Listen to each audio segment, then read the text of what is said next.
요즘 의사수 증원 때문에 시끄러운데요. 의사수를 늘려야 한다는 얘기는 오래전부터 있었죠.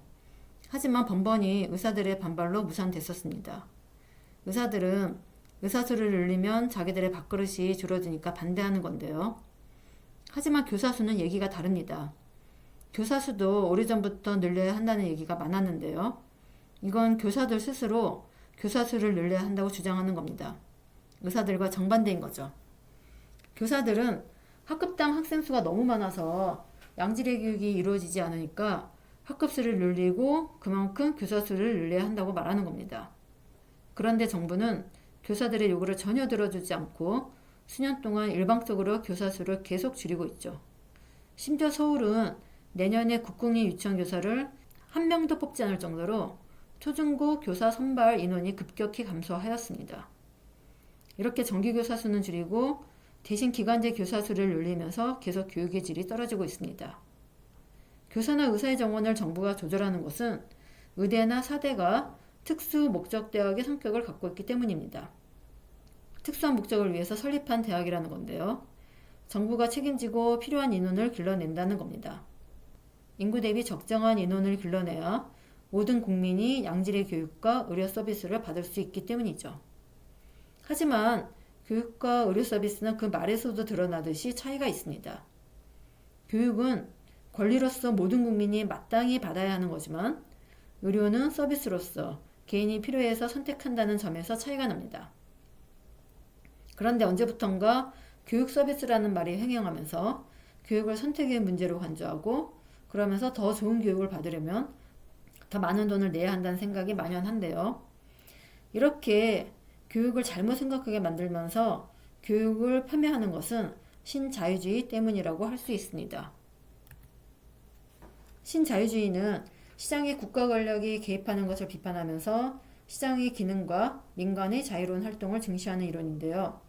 언뜻 들으면 시장 논리에 따른 자유경쟁으로 굉장히 공정해 보이지만 전혀 그렇지 않습니다. 신자유주의가 도입됨에 따라 정부가 책임지던 영역이 민간에 이전되었고 그러면서 경쟁을 부추기다 보니까 오히려 부익부 빈익빈 현상이 심해져서 빈부격차가 굉장히 심각해졌죠. 왜냐하면 가진 자는 더 많은 정보와 자원을 가지고 더 많은 이윤을 남길 수 있기 때문입니다. 그래서 사회적 불평등이 심화하고 사회적 갈등도 심각해지고요. 선진국과 후진국 간에도 갈등이 커지면서 국가 간 분쟁이 빈번해졌습니다. 한마디로 신자유주의는 가진 자의 배만 불리는 건데요. 그래서 현재는 대부분 나라가 사실상 신자유주의를 폐기한 상태입니다. 한물간 이론인 거죠. 그런데 이번 정부 들어서 다시 신자유주의가 고개를 들고 있습니다. 과거 이명박 정부 때 신자유주의 교육정책으로 특목고와 자사고가 만들어졌고 그 결과 공교육이 심각하게 피폐해졌죠. 지난 10년 동안 진보 교육감들이 특목고와 자사고를 없애려고 많이 노력했지만 성공하지 못했고요. 그런데 지금 신자유주의 교육정책으로 우리 교육을 무한경쟁으로 몰고 가려는 조짐이 다시 나타나고 있습니다. 유아교육에서 신자유주의는 사립유치원과 어린이집 수를 통제하지 않고 시장 논리에 맡겨놓는 것으로 나타납니다. 이것은 현재 전체 영유아의 10%만 국공립 유치원에 다니고 나머지 90%가 사립유치원과 어린이집에 다니고 있다는 것에서 잘 드러납니다. 사립유치원과 어린이집이 많다는 것은 그만큼 시장에서 살아남기 위해 경쟁이 치열할 수밖에 없다는 거고요.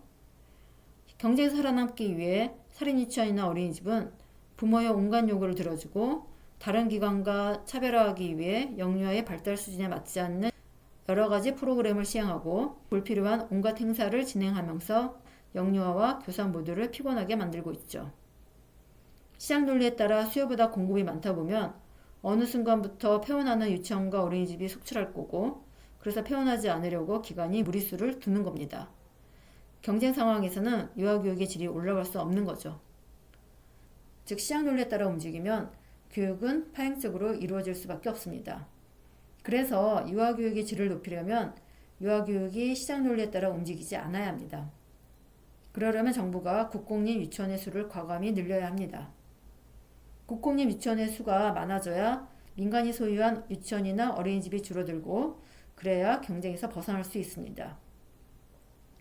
지난 정부에 국공립 유치원의 수를 많이 늘렸지만 아직도 전체 영유아의 10%만 국공립 유치원에 다닐 정도로 그 수가 턱없이 부족하기 때문에 국공립 유치원의 수를 더 늘려야 합니다. 국공립 유치원을 신설할 때마다 사립유치원이 반대하는 일이 벌어지지만 정부는 과감히 국공립 유치원의 수를 늘려야 합니다.